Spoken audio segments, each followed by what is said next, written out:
অনিচ্ছায় বড় শিরক হলে কি আল্লাহ তাআলা মেহেরবানি করে বরবাদ হওয়া আমল ফেরত দেবেন? আল্লাহ তাআলা মেহেরবানি করে দিলে দিতে পারেন, কারণ আল্লাহ সুবহানাহু ওয়া তাআলা তো বান্দাদের তওবা করলে আল্লাহ সুবহানাহু ওয়া তাআলা বান্দাদের সাইয়্যাতগুলোকে আল্লাহ রাব্বুল আলামিন কি করেন, সেগুলোকে হাসানাতে পরিণত করে দেন মর্মে কোরআনে কারীমের বক্তব্য রয়েছে, সূরা ফুরকানের মধ্যে রয়েছে। সুতরাং এটা আমার জানা নেই, এই বক্তব্য এর উত্তর দেওয়া আমার জ্ঞানের বাইরে। জি। আরও লিখেছেন, যেসব নারীদের বয়স 35-এর কাছাকাছি এসে বিয়ে হলো, তাদের বিদেশি পাত্রকে বিয়ে করা কি উচিত হবে? কেননা সে হয়তো কাজের জন্য বিদেশেই থাকবে, আর নারীর নৈতিক পরিচ্ছন্নতার জন্য বিয়ে করলো, সেটার অবস্থা কি হবে? অবস্থার উপর নির্ভর করবে, ঠিক না? এটা তো আমি যারা বিয়ে সম্পাদন করছেন তাদের অবস্থা বোঝার বিষয় আছে। অবশ্যই কখন আসবেন, কোথা থাকবেন। বিদেশি ছেলের সাথে বিয়ে হলে, যিনি প্রবাসী, এবং তিনি যদি প্রবাসে থাকেন, বিয়ে করে প্রবাসে চলে যান, আর এই নারী যদি দেশে থাকেন, তাহলে অবশ্যই একটা সংকট হবেই। কিন্তু এগুলো আমরা সমাধান দিই, কারণ এগুলো সমাধান বিষয় নয়, এগুলো হচ্ছে লক্ষ্য।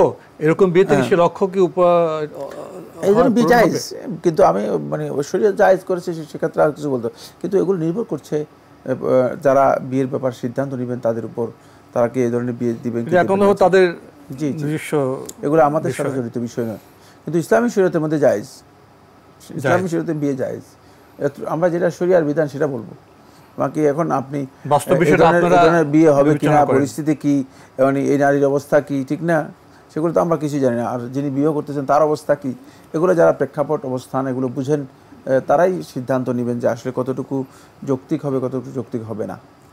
জি, আমরা জানলাম বিষয়টি সম্পর্কে। প্রিয় দর্শক আরও লিখেছেন, যাদের হক নষ্ট করা হয়েছে তাদের পক্ষ থেকে, প্লাস নিজের পক্ষ থেকে, প্লাস সমস্ত মুমিনদের পক্ষ থেকে, এই তিনটা নিয়তে দান করলে কি তিনটায় পাওয়া যাবে? যেমন 2 টাকা দান করা হলো, এই 3 নিয়তে একসাথে। কেন আল্লাহ সুবহানাহু ওয়া তাআলা দেবেন না? কেন? অবশ্যই পাবেন।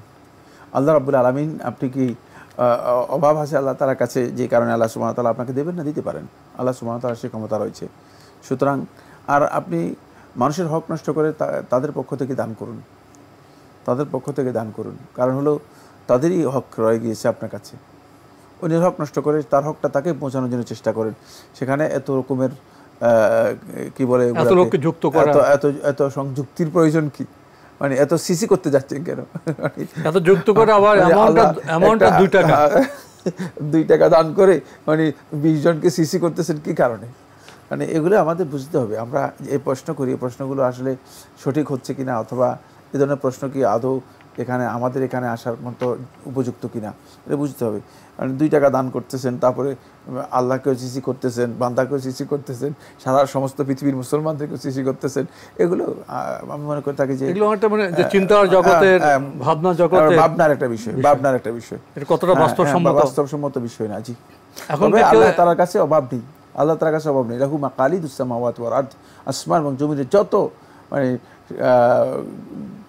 ধনভাণ্ডার রয়েছে, সব কিছু আল্লাহ রাব্বুল আলামিনের হাতের মুঠে রয়েছে, আল্লাহ তাআলার কাছে রয়েছে, তার কাছে, তার কর্তৃত্বের বাইরে নেই। সুতরাং তিনি সবটাই দিতে পারেন, তিনি যদি সবাই মানে চাওয়া পূরণ করে দেন, যদি মানে এই পৃথিবীর সমস্ত মানুষ যদি তাদের যত আকাঙ্ক্ষা আছে, হাদিসে কুদসির মধ্যে বলেছেন, যদি সবাই এক জায়গায় একত্রিত হতে আল্লাহ রাব্বুল আলামিনের কাছে চায়, আল্লাহ রাব্বুল আলামিন যদি সেটা পূরণ করে দেন, তাহলে আল্লাহ তাআলার এই বিশাল জনভাণ্ডার থেকে এতটুকু কমবে না।